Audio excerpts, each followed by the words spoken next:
I never thought I'd feel completely lost in my own life. Not until the day my mom died. I still remember the hospital room, the smell of antiseptic, the quiet hum of machines, and the coldness of my dad's hand on mine. Mom had always been the heart of our family. Warm, funny, a little stubborn, but fiercely loving. And now, she was gone. Being the eldest, I thought I was prepared for loss. I had seen my siblings cry, had comforted them through scraped knees, heartbreaks, and even smaller tragedies. But this was different. This was final, and the silence that followed her death was unbearable. A week later, the lawyer called. I went to his office expecting maybe some documents I would skim through, nod, and leave. But the moment he handed me the envelope, I felt a chill. My name wasn't on the check. My name wasn't mentioned anywhere. "She left instructions for the estate," he said. "And you, Rosie, you were not included." Not included? Those two words hit me harder than I thought possible. Not included. My stomach twisted. My mom had always been proud of me, had always told me I was strong, capable, and now, according to some legal document, I was nothing. I wanted to scream, to ask why, to demand an explanation, but I didn't. Because my dad was there, sitting stiffly in the corner, his face a perfect mask of composure, and I knew better than to hope for sympathy from him. I didn't understand all of it at first, but as I reread each letter, a pattern started to form.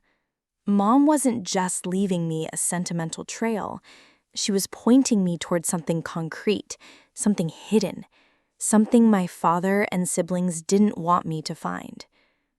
And then the first small betrayal revealed itself. Claire. She had asked me casually about Mom's things, but something in her tone was off, almost too interested. Later, I found a crumpled piece of paper in the living room trash, one of Mom's old notes, partially torn. My heart sank.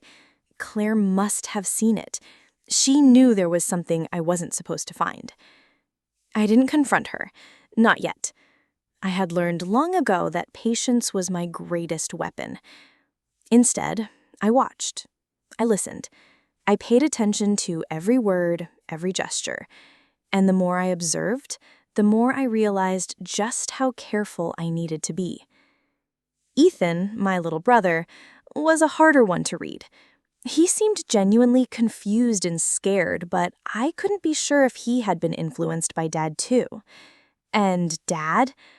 Oh, Dad. He was always calm, always in control, but there was a coldness in his eyes that hadn't been there before. It was as if he knew something I didn't, as if he was already planning his next move. That night, I sat alone in my room, the letters spread out on my bed. I felt a mixture of grief, anger, and a burning curiosity.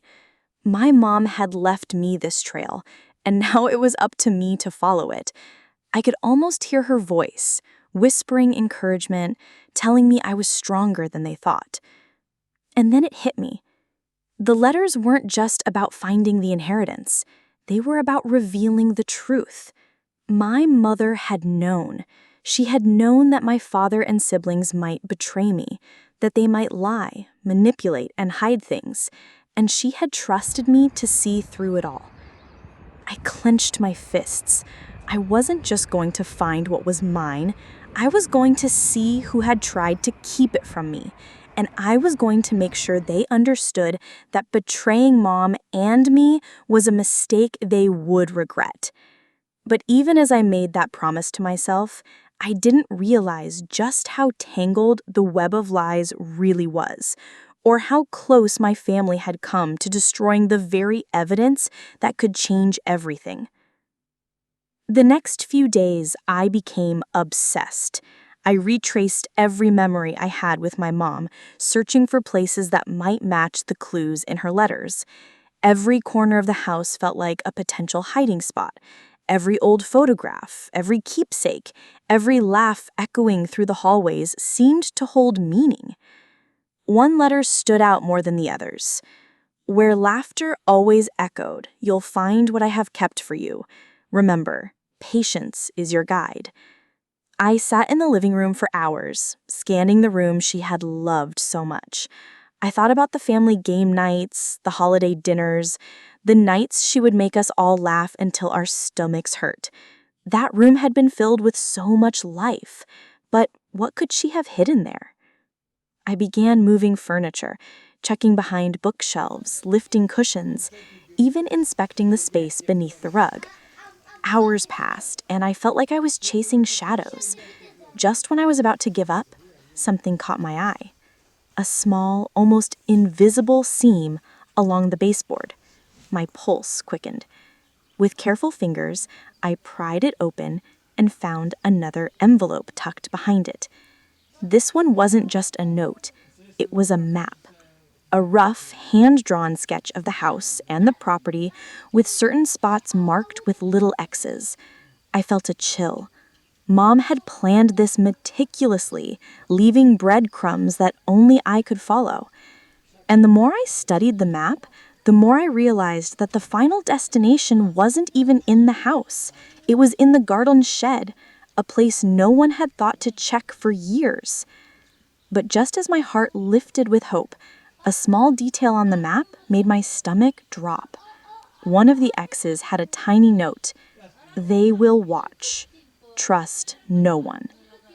I thought of Dad, Claire, and even Ethan. Could any of them have seen these clues before? Could they try to stop me? Determined, I waited until nightfall. The house was silent, everyone asleep, and I crept out to the garden shed. The old wooden door creaked as I pushed it open, revealing dusty tools, old flower pots, and forgotten boxes.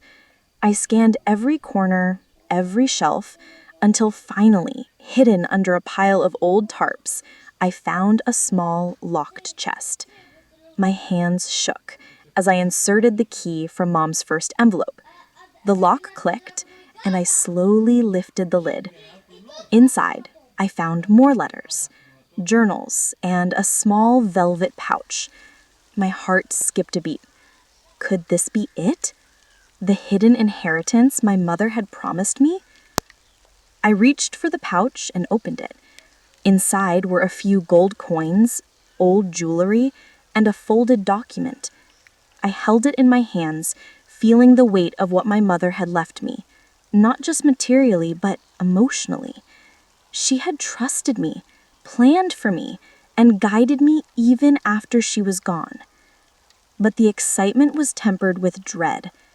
Whoever had tried to hide this from me, whoever had underestimated me, would soon realize that I was not as powerless as they thought.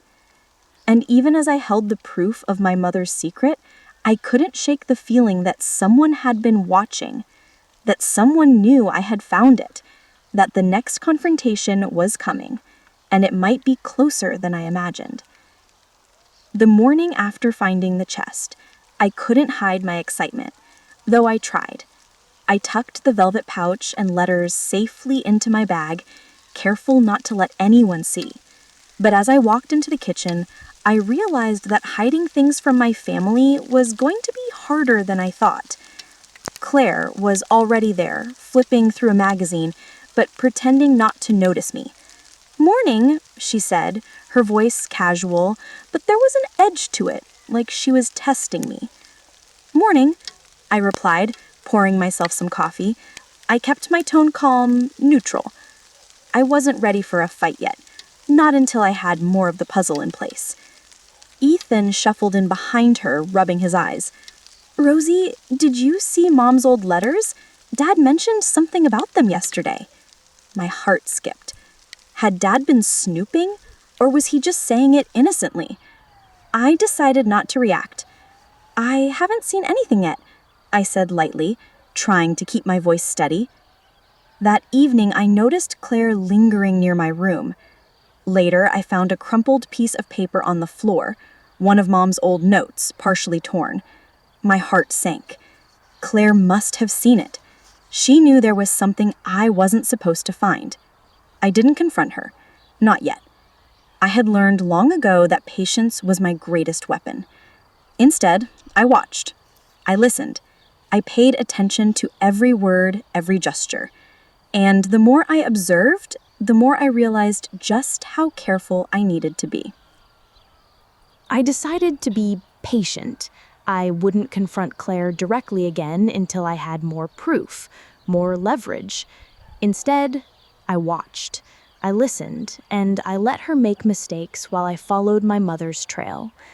Later that night, I opened another letter from the chest. Mom's handwriting was precise, almost playful.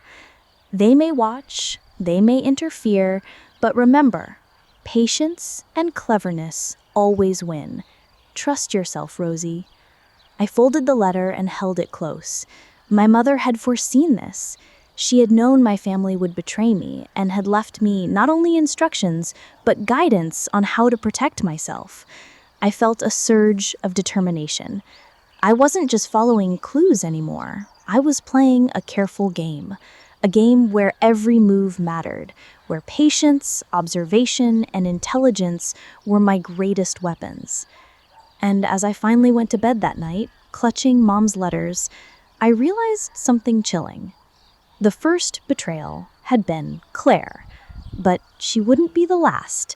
And the deeper I went into Mom's secrets, the closer I was getting to truths that would shock all of us, truths that some people would do anything to hide.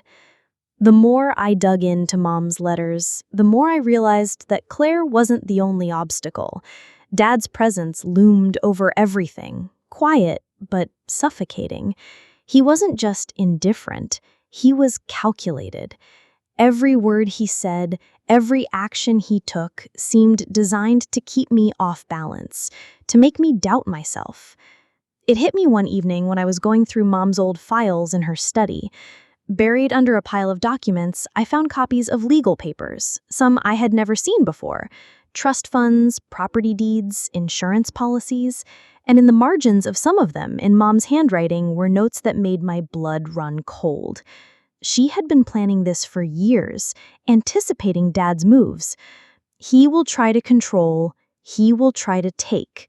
Watch, wait, and remember your strength. Rosie, you can't let him win. I realized then that Dad had actively manipulated the estate after Mom passed, ensuring that it appeared I had been left nothing. He had the lawyer, the papers, and the siblings all on his side, or at least that's what he thought. He underestimated me. That night, I began using the letters strategically. I started piecing together Mom's instructions, not just to find the inheritance, but to understand how Dad had tried to cover it up. Each cryptic note, each small clue became a tool. I wasn't just following Mom's trail anymore. I was preparing to turn it into leverage. I also began observing Dad more carefully. He would casually mention the will, make offhand comments about my lack of foresight, try to guilt me with words about fairness. But I stayed calm, pretending to doubt myself, while secretly taking mental notes of every slip, every inconsistency, every reaction. One evening, he left a letter on the dining table, clearly meant for Claire and Ethan. I picked it up discreetly. It contained instructions about managing the estate and keeping certain documents hidden. My heart raced. This was more than just greed. It was deception, and it confirmed everything Mom had warned me about. I realized that my fight wasn't just about the inheritance. It was about exposing the lies, the manipulation, the betrayal. And I knew I had to be careful. One wrong move, one revealed too soon, and Dad or Claire could destroy everything Mom had left me. But the fire inside me was growing. Mom trusted me. She had prepared me for this moment, even from beyond the grave. And now I had a choice. Sit back and let them control the narrative, or step forward armed with her letters and claim what was mine. I wasn't sure exactly how I would do it yet, but I knew one thing for certain. I was ready to play the game. And for the first time since Mom passed, I felt a sense of purpose that made the grief and anger settle into something sharper, something stronger. The next day, I would begin testing my family's limits, subtly nudging them, seeing who could be trusted, who was already corrupt, and how far Dad would go to maintain control. And as I drifted to sleep that night, clutching Mom's litters, I could feel the tension building. The first moves in my silent game of revenge had been made, and the pieces were starting to shift. As the days passed, I became more careful, more deliberate. I followed Mom's letters step by step, piecing together the puzzle and watching my family like a hawk. Every small gesture, every offhand remark suddenly had meaning. I began noticing things I'd overlooked before. The way Ethan hesitated when I mentioned Mom's belongings, the way Claire's eyes darted whenever the subject of the will came up, and most chilling of all, how Dad seemed to anticipate my questions before I even asked them. Then came the shock I hadn't expected. One evening while reviewing the letters in my room, I noticed a torn corner of paper sticking out from under Ethan's books. My heart skipped a beat. I pulled it free and realized, with a sinking feeling, that it was part of one of Mom's letters, the one with the instructions about the hidden inheritance. Ethan had seen it. He had touched it. He had known. And my little brother, so sweet and naive-looking, had been drawn into Dad's manipulations. My stomach churned. Betrayal wasn't always loud or aggressive. Sometimes it was quiet, subtle, and far more painful because it came from someone you loved. I didn't confront him immediately. I couldn't. I needed to understand how deep this went, whether he had shared it with Claire or Dad, and whether the trail Mom had left me was truly compromised. For the next few days, I watched him closely, asking questions in a casual way, paying attention to every slip, every inconsistency. The truth came out slowly. Ethan had found the letter days before, and in his confusion had shown it to Claire, thinking she could help. But instead of helping, Claire had tried to manipulate the information, using it to her advantage, planning to keep me in the dark. And Dad, he must have known something was going on because the house felt tenser than ever, the air heavier. I felt a mix of emotions I couldn't easily name. Anger, yes, but also a strange clarity. Betrayal wasn't the end of the path. It was a signal. It told me exactly who to watch, who to outsmart, and how careful I had to be. Mom had prepared me for this, and now the stakes were higher than ever.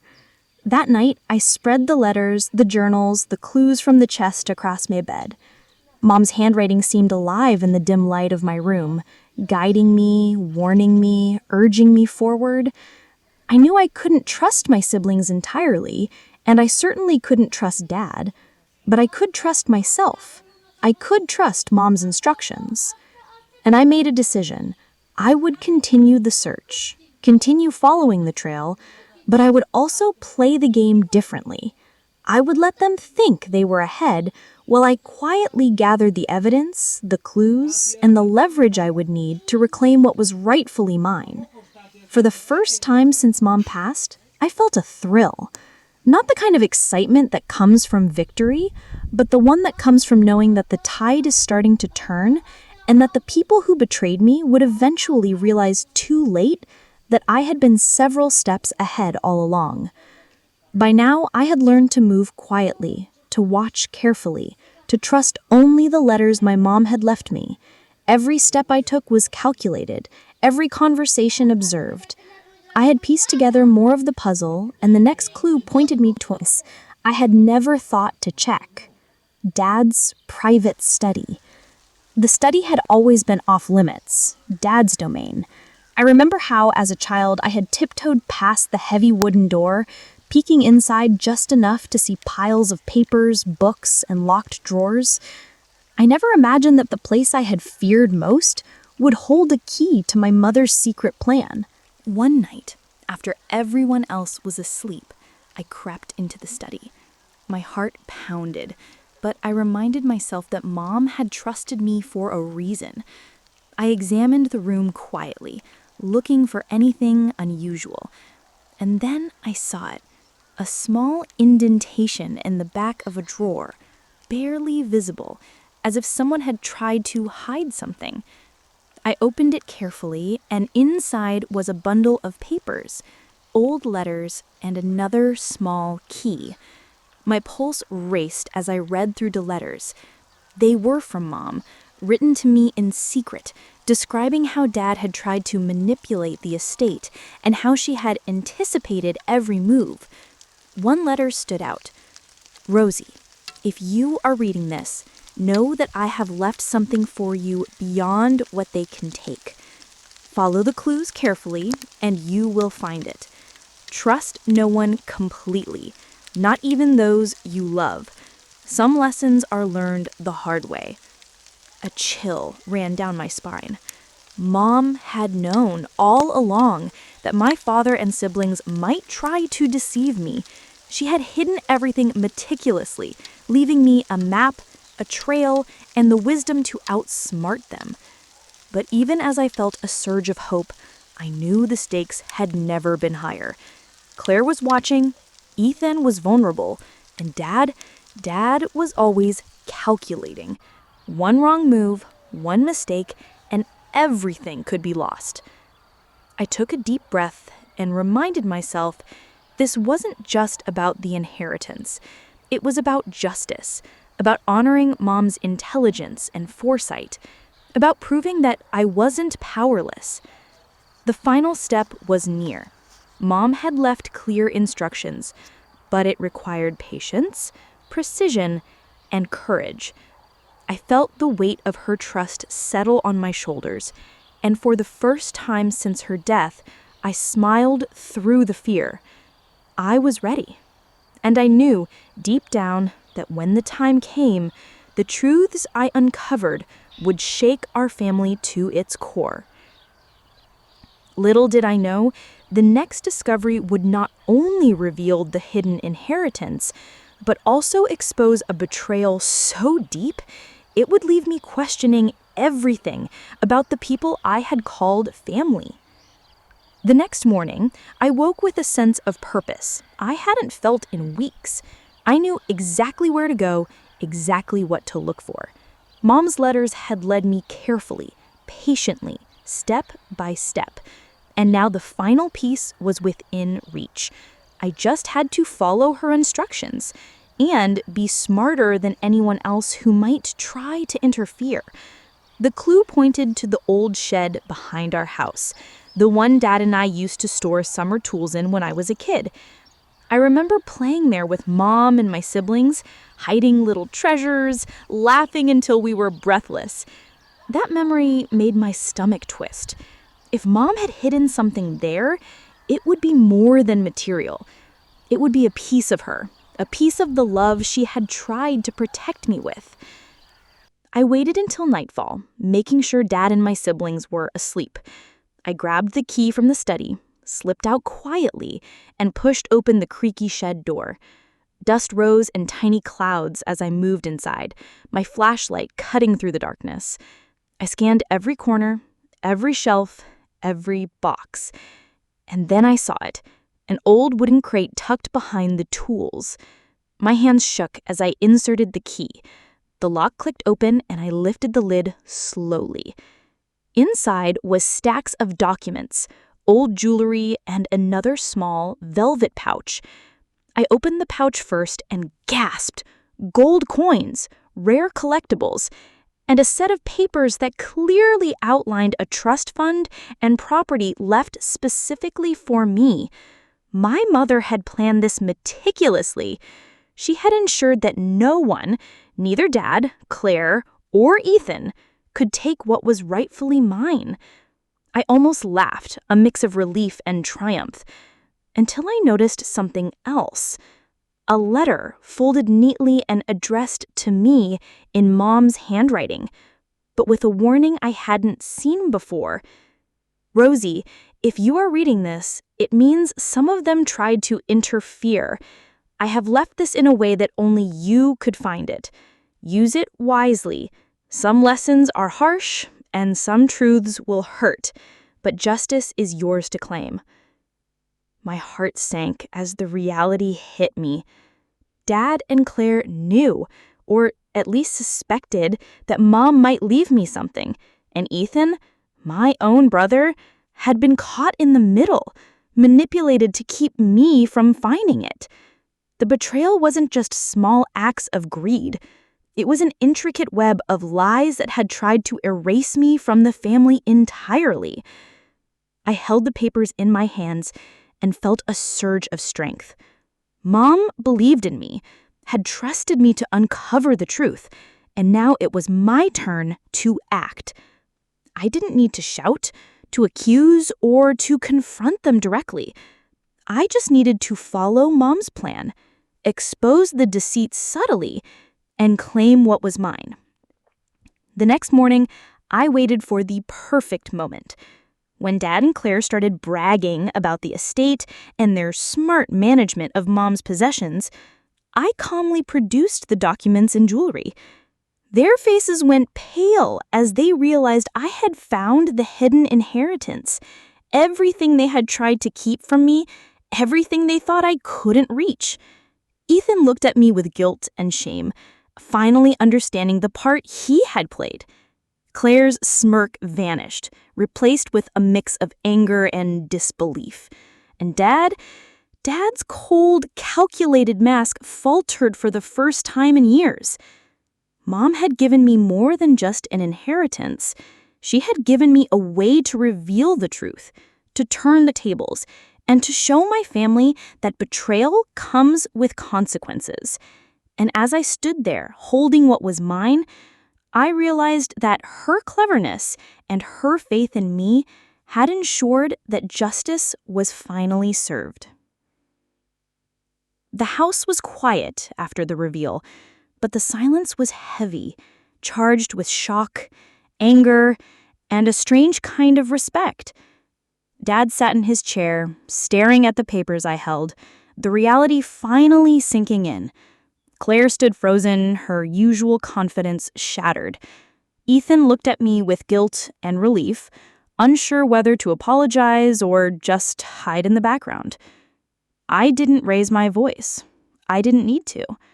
Mom had prepared everything perfectly. The letters, the hidden clues, the inheritance, they all spoke louder than words ever could. She had trusted me to handle it with intelligence and patience, and I had. Mom left this for me, I said quietly, letting the truth hang in the air. She knew what would happen, and she made sure I could find it. Everything she wanted me to have is mine. Claire opened her mouth to argue, but I held up the papers. You tried to stop me. You tried to take what wasn't yours. And Dad, you manipulated everything to keep me out. But it's over. Mom made sure I couldn't be denied. For the first time in years, Dad didn't know what to say. His usual calm, manipulative demeanor had cracked, and I could see the panic behind his eyes. Claire's anger simmered, but even she knew there was no way to challenge Mom's clever plan. Ethan quietly stepped back, ashamed, but I nodded at him, silently forgiving his part in the betrayal. I took a deep breath and felt something I hadn't felt in months. Closure. Mom's plan had worked. She had guided me even after her death, protecting me from the lies and manipulation that had tried to take everything away. And in the process, she had shown me something even more important, that I was stronger than I had ever realized. I didn't rub their faces in it. I didn't gloat. I simply held the inheritance, held the letters, and let the truth speak for itself. Mom's cleverness, her foresight, and her trust in me had ensured that justice was done. That night, I sat alone in Mom's favorite chair, the letters spread around me, the velvet pouch and documents close at hand. I thought about how much she had loved me, how much she had believed in me, and how carefully she had planned every detail.